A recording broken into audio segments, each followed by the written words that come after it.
Hello दोस्तों, क्या हाल चाल। A very happy learning to all of you. Myself Smith Morawala from Swastik education.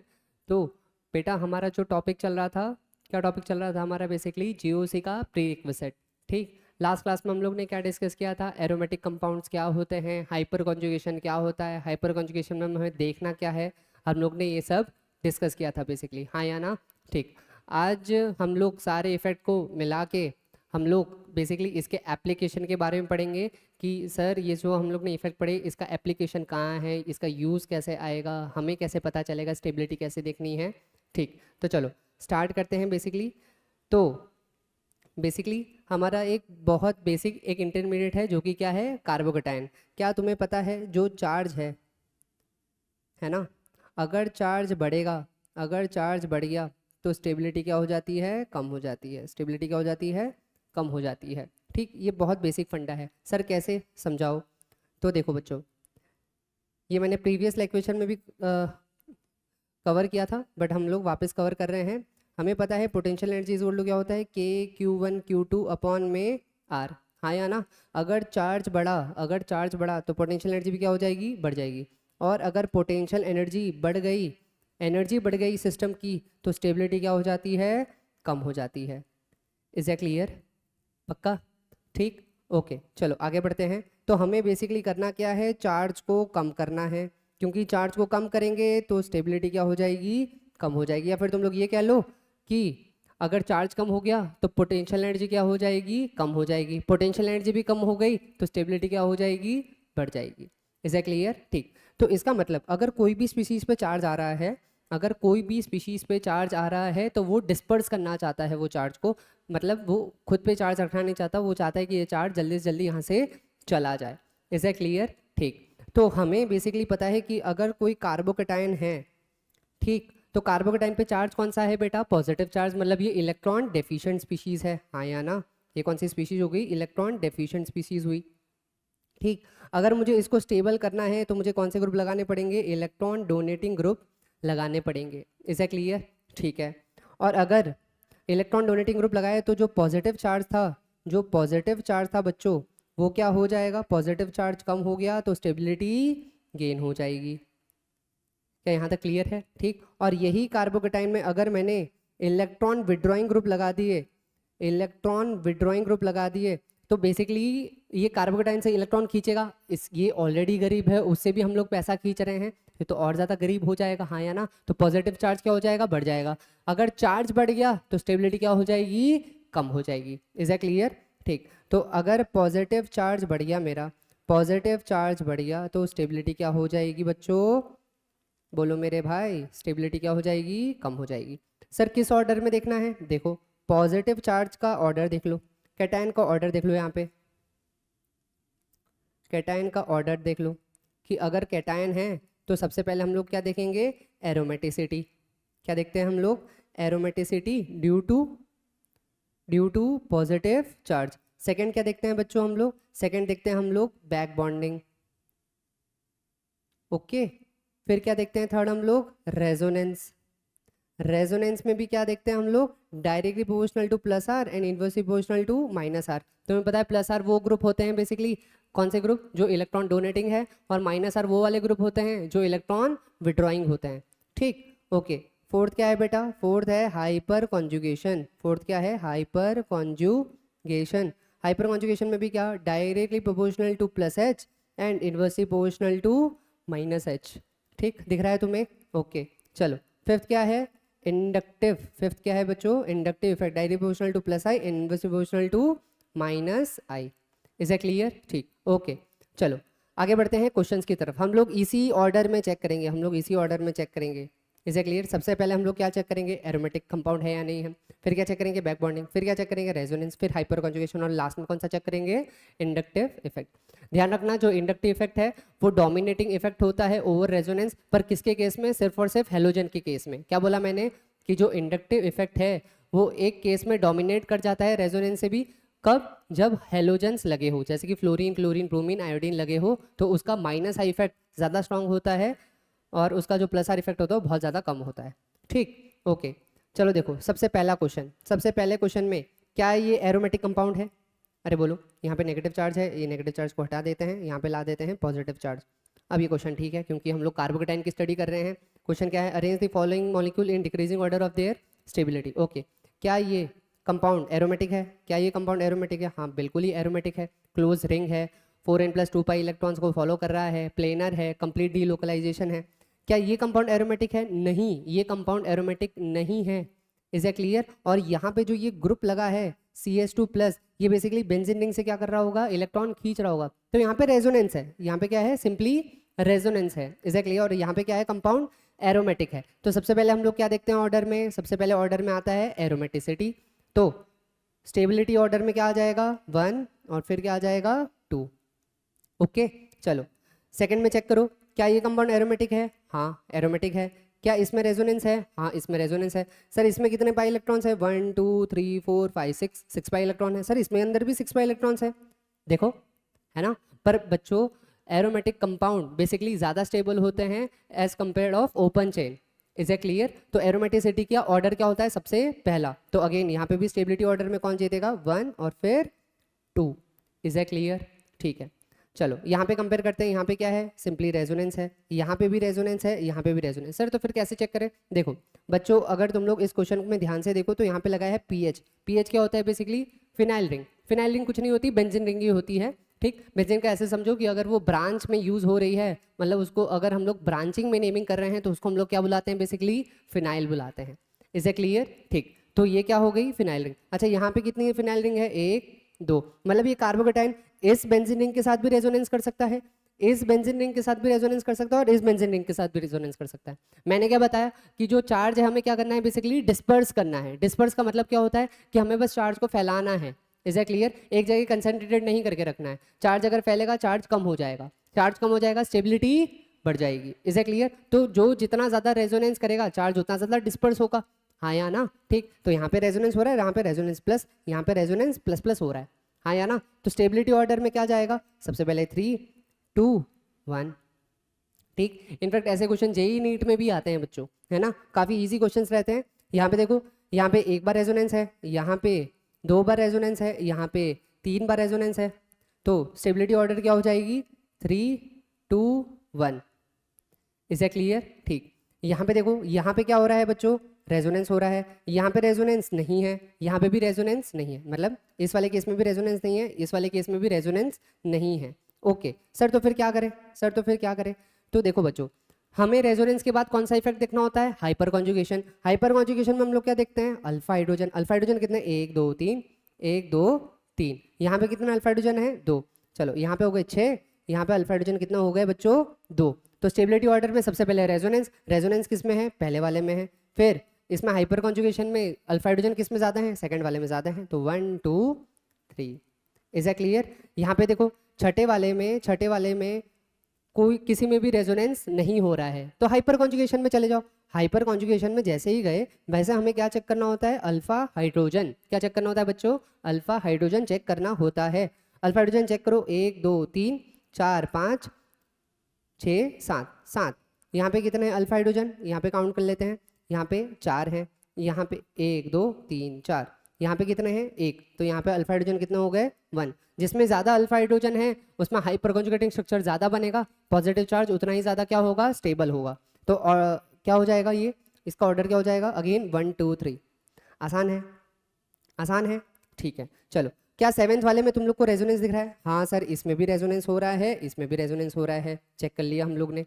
ठीक, तो फिर सर अब डिसाइडिंग फैक्टर क्या होगा? देखो, जब दोनों में ही रेजोनेंस हो रहा हो, फिर हम लोग एक और चीज़ देख लेते हैं, हाइपर कॉन्जुगेशन। हाइपर कॉन्जुगेशन क्या, बेसिकली अल्फा हाइड्रोजन चेक कर लेते हैं। नहीं समझ में आया? मैं वापस रिपीट कर रहा हूँ कि अगर दोनों मॉलिक्यूल्स ऐसे हैं जिसमें सेम नंबर ऑफ रेजोनेंस हो रहा है, मतलब एक ही रेजोनेटिंग स्ट्रक्चर जैसा सेम बन रहा है, तो हमारा जो दूसरा फैक्टर है वो क्या है, बेसिकली अल्फा हाइड्रोजन। क्या चेक करना है हमें, अल्फा हाइड्रोजन को चेक करना है। Is a clear? ठीक, यहाँ पे कितना अल्फा हाइड्रोजन है बच्चों, sp3 वाले चेक करना, याद रखना वो वाले कार्बन लेने हैं जो sp3 हैं। तो यहाँ पे कितने हो जाएंगे, 1 2 3। तो यहाँ पे अल्फा हाइड्रोजन कितने हो गए बेटा, 3। यहाँ पे कितने, 1 2 3 4 5 6। तो यहाँ पे अल्फा हाइड्रोजन कितने हो गए, 6। बट बच्चों, रेजोनेंस इसमें भी हो रहा है, रेजोनेंस इसमें भी हो रहा है, तो डिसाइडिंग फैक्टर क्या हो जाएगा, अल्फा हाइड्रोजन। तो किस में है वो, 2 में ज़्यादा है। Is a clear? ठीक है, चलो ये वाला चेक करो सर, इसमें रेजोनेंस है और इसमें जो अल्फा हाइड्रोजन है वो 6 हैं, हाँ या ना। अब इसमें ध्यान से देखो, इसमें रेजोनेंस तो हो रहा है, ये देख पा रहे हैं हम लोग, और यहाँ से भी होगा, ठीक। पर जैसे ही तुम लोग देखते हो कि यहाँ से जब रेजोनेंस होगा तो इस चीज़ को हम लोग बोलते हैं बैक बॉन्डिंग, हाँ या ना। बैक बॉन्डिंग को हम लोग शॉर्ट में क्या बोलते हैं, बीबी। देखो बच्चों, जो कार्बोकेटाइन होता है ना, कार्बोकेटाइन का एक सपना है, सपना क्या है बेसिकली, कि उसको अपनी बीबी मिल जाए। इज ए क्लियर, ठीक। वैसे तो बहुत सारे हमारे जो बॉयज़ हैं उनका भी कहीं ना कहीं सपना है, पर ठीक है, अभी तो अभी अपन को पढ़ना है। पर अभी के लिए ये समझ लो कि जो कार्बोकेटाइन है उसका सपना क्या है बेसिकली, कि उसको बीबी मिल जाए। इज ए क्लियर, ठीक। तो जैसे ही उसको बीबी मिली, ऑब्वियसली बात है, तो वो किसी और क्यों ही देखेगा, तो आंसर क्या हो जाएगा 2 1। इज ए क्लियर, चलो आगे बढ़ते हैं। यहाँ पे क्या है बच्चों, CH2+, यहाँ पे क्या है CH2+, यहाँ पे भी रेजोनेंस है, रेजोनेंस यहाँ पे भी है, पर यहाँ पे जो ग्रुप लगा है, यहाँ पे जो ग्रुप लगा है बच्चों, वो कौन सा ग्रुप लगा है, -R ग्रुप। अब -R ग्रुप क्या करेगा, ये जो पॉजिटिव चार्ज है ना ऊपर, ये जो पॉजिटिव चार्ज ऊपर है, और यहाँ पे इलेक्ट्रॉन विड्रॉइंग ग्रुप लगा दिया, तो इलेक्ट्रॉन्स खींचेगा, इलेक्ट्रॉन्स क्या करेगा, खींचेगा। अब जैसे ही इलेक्ट्रॉन खींचेगा तो ये जो पॉजिटिव चार्ज है वो क्या हो जाएगा, बढ़ जाएगा। Is a clear, positive charge को खींचा मतलब इलेक्ट्रॉन्स को खींचा, इलेक्ट्रॉन्स को खींचेंगे तो ये जो पॉजिटिव चार्ज है वो क्या हो जाएगा, बढ़ जाएगा। अब चार्ज बढ़ गया तो स्टेबिलिटी क्या हो जाएगी, कम हो जाएगी। तो आंसर क्या हो जाएगा 1 2। इज ए क्लियर, यहाँ पे तो कोई ग्रुप ही नहीं लगा। अब जैसे कि यहाँ पे देखो, यहाँ पे सिर्फ रेजोनेंस है, यहाँ पे भी रेजोनेंस है, यहाँ पे भी रेजोनेंस है, पर जो डिसाइडिंग फैक्टर है वो ग्रुप है। ग्रुप देखो बेटा, यहाँ पे कौन सा लगा है, OCH3। OCH3 में लोन पेयर देख पा रहे हो तुम लोग, हाँ या ना। तो ये बेटा -R इफेक्ट देगा, आई मीन +R इफेक्ट देगा। कौन सा देगा, +R। अब +R मतलब क्या होता है, electron donating group. Is a clear, ठीक है। अच्छा, यहाँ पे क्या लग गया, NO2। NO2 जैसे ही लगा तो ये कौन सा इफेक्ट देगा बच्चों, -R इफेक्ट। जैसे ही -R इफेक्ट देगा तो ये ग्रुप कैसा कहलाएगा, इलेक्ट्रॉन विड्रॉइंग ग्रुप। अब जो इलेक्ट्रॉन डोनेटिंग ग्रुप है, जो इलेक्ट्रॉन डोनेटिंग ग्रुप हैं वो क्या करेंगे, पॉजिटिव चार्ज को क्या कर देंगे, कम कर देंगे। और जो इलेक्ट्रॉन विड्रॉइंग ग्रुप है उसके पास वैसे ही इलेक्ट्रॉन है और वो खींच रहा है, तो ये पॉजिटिव चार्ज क्या हो जाएगा, बेसिकली बढ़ जाएगा। इज ए क्लियर, ठीक। तो हमें सबसे पहले तो कौन से देखना है कि अगर +R लगा है तो बहुत अच्छी बात है, तो वो सबसे पहले 2 पे आ जाएगा। फिर CH2+ है, CH2+ में अपन क्या करेंगे, CH2+ में कोई इफेक्ट नहीं लग रहा, ऐसा भी नहीं है ना कि कोई इलेक्ट्रॉन खींच रहा है, तो यहाँ पे रेजोनेंस है नॉर्मल, तो 1। और फिर यहाँ पे तो भाई साहब इलेक्ट्रॉन विड्रॉइंग ग्रुप लग गया, तो यहाँ पे क्या आ जाएगा लास्ट में 3। ये बहुत ही ज़्यादा लीस्ट स्टेबल होगा क्योंकि पॉजिटिव चार्ज को क्या करेगा, नीचे खींचेगा। इज ए क्लियर, ठीक, ओके। तो आई होप तुम लोग को ये जो इफेक्ट है वो समझ में आया होगा। आई मीन जो हमारे इफेक्ट्स थे, inductive effect, aromatic compounds, hyper conjugation, resonance, back bonding, हमने जितनी भी चीज़ें पढ़ी, यही इसका मेन एप्लीकेशन है ना। इसका ठीक उल्टा होता है बेटा किसमें, एनायन में। इज ए क्लियर, अगर तुम लोग को एनायन का भी वीडियो चाहिए तो प्लीज़ कमेंट डाउन बिलो, हम लोग वो वाला वीडियो भी ला देंगे। इज ए क्लियर, पर मेन बेटा हमें कार्बोकेटाइन सीखना है, क्योंकि अगर हमें एक चीज़ आ जाती है तो हम लोग थोड़ा ऑर्गेनिक में अच्छे से किक स्टार्ट कर सकते हैं। इज दैट क्लियर, क्योंकि इनिशियल फेज में हमारे जो मेन इंटरमीडिएट बनते हैं वो कहीं ना कहीं कार्बोकेटाइंस बनते हैं। जब तुम लोग न्यूक्लियोफिलिक सब्स्टिट्यूशन रिएक्शन पढ़ोगे, SN1 SN2 पढ़ोगे, तो वहाँ पे तुम लोग को ये चीज़ का रियलाइजेशन होगा। इज दैट क्लियर, ठीक, ओके। चलो आगे बढ़ते हैं। ओके, तो जो हमारा नेक्स्ट टॉपिक है वो क्या है, टॉटोमेरिज्म। इसके बहुत सारे तमाम तरीके के नाम हैं, इनोलाइजेशन, डेस्मोट्रोपिज्म, एलिलोट्रोपिज्म, बट अपन को क्या याद रखना है, बेसिकली टॉटोमेरिज्म ही याद रखना है, ठीक, ओके। चलो, तो सबसे पहले पढ़ लेते हैं कि क्या है। It is a special type of functional isomer. Isomer क्या थे बेसिकली, जिनका मॉलिकुलर फार्मूला सेम रहता है बट जो स्ट्रक्चर्स होते हैं वो डिफरेंट रहते हैं। ये चीज़ हम लोग पढ़ चुके हैं आइसोमेरिज्म वाले टॉपिक में, ठीक। Tautomerism is mainly found in aldehyde and ketone which contain alpha hydrogen. अब अल्फा हाइड्रोजन कैसे चेक करना है, पहले समझते हैं एक एक करके। चलो बच्चों, पहले तो ये बताओ ये क्या है। तो ये तुम्हारे दिमाग में आ रहा होगा कि ये क्या है, कीटोन, है ना। तो इसको हम लोग बोलते हैं बेटा कीटो फॉर्म। क्या बोलते हैं, कीटो फॉर्म बोलते हैं। अब जो C+O है, इस वाले कार्बन को हमारे ये मेन कार्बन है, ठीक। इसके अगल बगल वाले कार्बन को बोलते हैं अल्फा कार्बन। क्या बोलते हैं, अल्फा कार्बन। तो जैसे कार्बोकेटाइन वाले में था ना कि कार्बोकेटाइन के बगल वाले कार्बन को क्या बोला जाता था, अल्फा कार्बन बोला जाता था। और जो अल्फा कार्बन से लगे हुए हाइड्रोजन्स होते हैं उसको क्या बोलते हैं, बेसिकली अल्फा हाइड्रोजन बोलते हैं, ठीक। तो कितने अल्फा हाइड्रोजन हो गए यहाँ पे, 6। चलो, तो बेसिकली हमें ये चेक करना है कि अल्फा हाइड्रोजन है या नहीं है।